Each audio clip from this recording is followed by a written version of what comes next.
वो ऐसा है, कुल मिलाकर के बात यह है कि बात कुछ भी नहीं है। आप इतना लोड मत लो। मैं अभी कविता जी को आप सुन रहे थे, जिनके लिए अजय देवगन ने रिकमेंड करी कि इनका वो जो गीत है वो सोनाक्षी सिन्हा गाएगी। मेरे लिए किसी ने रिकमेंड नहीं करी है, और मैंने अजय देवगन को तत्काल साफ दे दिया कि मरते दम तक ये जो मेरी पत्नी है ना काजोल, इसके दिल में शाहरुख खान धड़केगा।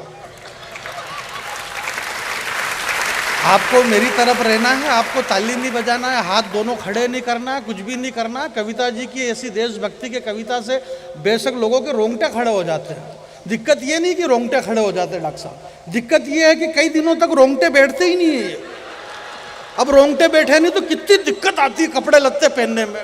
इसलिए मैं ऐसी कोई दिक्कत पैदा नहीं करूंगा कि आपके रोंगटे खड़े हो जाए। ये जो गुजरने वाली बार बार से ट्रेन गुजर रही है, शायद वो ट्रेन ये कह रही है कि यहाँ पे नीचे बैठे लोग भी बहुत बुद्धिजीवी और बड़े लोग हैं, और जो मंच पे बैठे हुए हैं ये भी बहुत बड़े लोग हैं। वो यही कह रही है कि एक बार पहले मैं गोधरा में जल गई हूँ, अब मेरे को इस देश में नहीं जलाई तो अच्छा है। मेरे भाई, मैं आपके बीच में एक बात कहना चाहता हूँ, जो लोग जा रहे हैं उनसे मेरा निवेदन है, आप एक एक करके जाइए।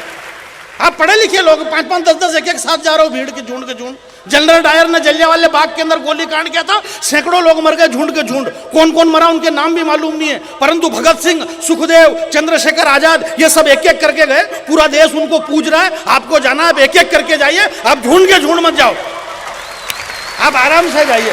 2 जने एक साथ हमारे बीच में आ गए, एक जना भी चाय दे सकता है। इस देश में अकेले आदमी ने, चाय वाला ने पूरे दुनिया को कर रखा। आप दो की क्या जरूरत है यहाँ पर? नहीं, हिंदुस्तान की 135 करोड़ जनता ने जो भी डिसीजन लिया है पूरी ईमानदारी से लिया है। हमने 10 साल से एक डॉक्टर को प्रधानमंत्री बना करके रखा। डॉक्टर मनमोहन सिंह जी अर्थशास्त्री थे, डॉक्टर थे। 10 साल में डॉक्टर होने के बाद उन्होंने एक इंजेक्शन तक नहीं लगाया। फिर चाय बेचने वाले को प्रधानमंत्री बनाया, उसने दे धड़ाधड़ ऑपरेशन पे ऑपरेशन, ऑपरेशन पे ऑपरेशन। अब अगर चाय बेचने वाला ऑपरेशन करेगा तो टांके तो गलत सुलत आ ही सकते हैं। कहने का मतलब ये नहीं है। भैया कह रहे थे, सर कह रहे थे, डॉक्टर साहब बोले ये गांधी वहां चला गया और वहां से यहाँ आ गया और इसने हिम्मत नहीं हारी। हिम्मत हारने का क्या मतलब इसमें? डिजिटल खिलकी वाले का बहुत बहुत धन्यवाद। बड़े भावुक हो रहे थे, हमारे एक निमंत्रण पे सारे बड़े कवि यहाँ पे आ गए। इसमें भाई जिसने जितना पैसा मांगा इतना दे दिया तो आ गए, इसमें कौन सी नई बात? इसमें कोई धन्यवाद नहीं। मैं गांधीनगर गया और वहां से यहाँ आ गया। अरे मेरे पास में कार थी, ड्राइवर था, कोई पैदल थोड़ी आया क्या? मैं आ गया और मेरे को मुंह मांगा पेमेंट दिया है अगले ने, तो मैं तो आ गया। उसमें क्या? और ये सारे आ जाते हैं। आप इनके देशभक्ति पे ध्यान देना मत। ये सुदीप भैया 4-6 दिन पहले पेमेंट में खाली 3000 कम कर दिया तो तू तड़ाक पे आ गया अगला आदमी। हमारे को कोई लेना देना नहीं है इन देश के अभी डॉक्टर साहब कह रहे थे देश के इतने बड़े मेरे को कितना प्यार करता है। मैं भावुक हूँ, बोल भी नहीं पा रहा हूँ कि मेरे जैसे आदमी को डॉक्टर साहब प्यार करते हैं। ये सुदीप भाई उस पर कौन सा वो नेताजी लपेटे में आता है, हजारों सैकड़ों बार आप लोगों ने देखा है।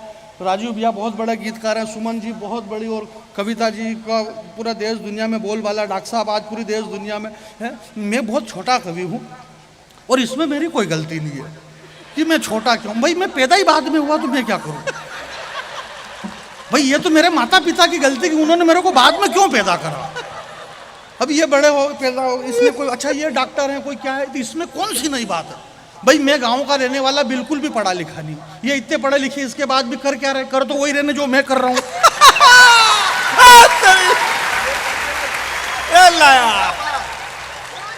जब यही करना तो इतना लोड लेने की क्या जरूरत है? भैया माइक वाले से कहा, इन्होंने कविता जी ने बोले इसमें से साउंड फट रहा आपका, ये वाइब्रेट हो रहा है, वो गूंज रही, आवाज गूंज रही। तो भैया के बोले आजू बाजू में बिल्डिंग है, बिल्डिंग से गूंज रही। अब क्या बिल्डिंग? भाई आवाज गूंज रही देश में, जिसकी आवाज गूंजेगी उसकी बिल्डिंग तोड़ दी जाएगी। वो कंगना रनौत की आवाज गूंजी तो उसका टापरा तोड़ दिया वहां पे। उसको पद्मश्री दी डॉक्टर साहब अभी। अच्छा, कंगना रनौत को अब पद्मश्री जैसे ही दी तो मारो पूरे देश में हाहाकार मची। मोबाइल के अंदर ओरिजिनल में थोड़ी हाहाकार मची, मोबाइल में मची, सोशल मीडिया पे। अरे बोले इसको पद्मश्री और मार उसके ऐसे ऐसे फोटो डाले। तो उसके जो समर्थक थे उनका भी दिमाग खराब हो गया। उन्होंने भी तत्काल मोबाइल में दूसरा फोटो डाल दिया, वही जो एक है गांधी जी और नेहरू जी का सिगरेट पीते हुए। जैसे ही नेहरू जी का वो फोटो डाला तो इन्होंने फिर दूसरा डाल दिया, आदित्य पंचोली के साथ मैडम को नहाते हुए। हालांकि आपने भी देखा होगा। ये हमारी मर्यादा है कि आप बोल नहीं रहे पर बाकी देखा सबने। इस देश के अंदर यही हो रहा और कुछ भी नहीं हो रहा। भैया ने सबने बताया कि ये 100 वर्ष कवि सम्मेलन के पूरे हो गए हैं और वाचिक परंपरा में इस देश के अंदर 100 वर्ष पूरे हो गए। उस पर डिजिटल खिड़की को लेकर के हमारे श्रद्धेय डॉक्टर कुमार विश्वास जी के अथक प्रयास से इस देश के अंदर राष्ट्रभाषा हिंदी के लिए एक बड़ा यज्ञ किया जा रहा है। और ये सारी बातें 8-10 दिन पहले इन सारे कवियों को पता चली तो सारे कवि बहुत गदगद हो गए और अभी तक ये गदगद ही हैं। इन्हें तब गदगदापना खत्म होगा जब अगली टीम में इनका नाम नहीं होगा। ये बिल्कुल गदगद नहीं हुआ। क्या मतलब है ये गदगद कब तक रहे अपन? तो ऐसा कुछ भी नहीं है। मैं इन बड़े कवियों को इस बात के लिए धन्यवाद देता हूँ। ये कोरोना की बात हुई सुदीप भाई और सब, कोरोना में कोरोना ने हमें तटस्थ रहना सिखाया कि आप तटस्थ रहिए। 2 वर्ष के कोरोना ने हमें इतना तटस्थ कर दिया कि हमने 2 साल में एक लाइन नहीं लिखी और जो भी सुनाएंगे वहां पे पीछे से इतनी खतरनाक दाद मिलेगी जैसे अभी लिखी हो इन्होंने। आप इनके हाव भाव इतने खतरनाक, जैसे कमाल का हाव भाव है। ऐश्वर्या राय, युक्तामुखी, लारा दत्ता और प्रियंका चोपड़ा, क्या गजब का बनाया मालिक ने तुम्हारा थोबड़ा। तुम सबके सब विश्व सुंदरी का खिताब जीती, पर सही सही बताना तुम्हारे साथ क्या क्या बीती। हमारे संस्कारों को कहां रौंदा गया। हमारी माता बहनें यहाँ पर बैठी हुई है। तुम सबके सब विश्व सुंदरी का खिताब जीती, पर सही सही बताना तुम्हारे साथ क्या क्या बीती। अरे ऐश्वर्या राय, तूने सिर्फ सुंदरी शब्द चुना है, विश्व सुंदरी का नाम तेरे बाप ने भी नहीं सुना है। विश्व सुंदरी का नाम सुनेगा तो अपने आप को भूल जाएगी और विश्व सुंदरी का चरित्र सुनेगा तो तेरी आंखें खुल जाएगी। विश्व सुंदरी बनने के लिए जमाने से जूझना पड़ता है और विश्व सुंदरी बनने के लिए धधकते अंगारों पे कूदना पड़ता है। विश्व सुंदरी तो वो चित्तौड़ की महारानी पद्मिनी थी जिसकी सुंदरता के आगे आईना तक टूट। आपकी तालियां कमजोर है, दोनों हाथ खड़े करके वापिस जल्दी से नीचे करो हाथ। आप अभी हाल यहां से बांह फट गया, नुकसान किसका भाई? पद्मिनी भी चली गई और सब ये भी चले जाएंगे, कोई मतलब नहीं। मैं आपके बीच में रूस और रशिया, अरे भाई साहब मेरे को ऐसा ये वाइब्रेट हो रहा था, मेरे को भी पता नहीं चल रहा। अभी मैं भैया बता रहे थे सर कि मैं पहले भी आपके बीच में आया हूँ। मैं क्षमा चाहता हूँ, मैं पहली बार आपके बीच में आया हूँ गांधीधाम में। और पहली बार इसलिए आया क्योंकि मेरे को बुलाया ही पहली बार। भाई इसमें मैं क्या कर सकता हूँ, ये कई बार आ चुके हैं। और मेरे को आप ध्यान से सुन लेना, इनको आपने टीवी चैनल वगैरह पे सुनते रहते, मेरे को आपने कहीं भी मैं सुनने के लिए नहीं मिलूँगा। और मैं चैनल वगैरह पे इसलिए भी नहीं जाता हूँ कि वहाँ जाने के बाद भी आना तो जब यहीं है, जब यहीं आना है तो फिर इतना दूर करने से क्या मतलब है। तो आप मेरे को ध्यान से सुन लिएगा। बहुत बढ़िया। यूक्रेन और क्या बोले रूस का युद्ध चल रहा है, भयंकर खतरनाक बमबारी हो रही है। मेरे को तो यही समझ में नहीं आ रहा कि थोड़ा बहुत तो 2-4 दिन के लिए तो इनके पास में बम खत्म होते होंगे कि नहीं होते होंगे। अच्छा वो बम खत्म भी हो जाए तो चैनल वाले खत्म नहीं होने देते, ये फेंकना बंद कर दे तो चैनल वाले चालू कर दे फेंकना, और फेंके ही जा रहा है। हमारे नीरज जी ने बहुत पहले लिखा कि भाई जरा देख के चलो, आगे ही नहीं पीछे ही नहीं, आजू बाजू सब तरफ देख के चलो।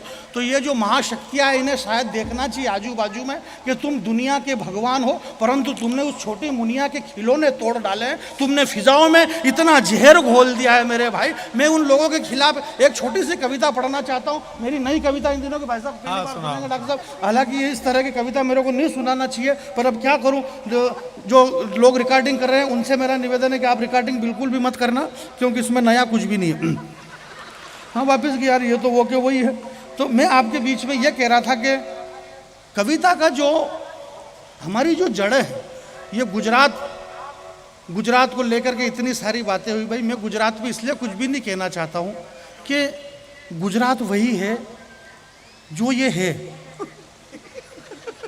इस पे इतनी वाक्य करने से मतलब यार, भगवान श्री कृष्ण जब घुटनों के बल चलते थे ब्रज में और वो योगेश्वर बने, उन्होंने गीता कही, महाभारत युद्ध करवाया, तो इस गुजरात ने उन्हें यहाँ पर बुला करके द्वारकाधीश बना दिया। ये वो गुजरात है जो घुटनों के बल चलने वाले भगवान श्री कृष्ण को, योगेश्वर को द्वारकाधीश बनाता है।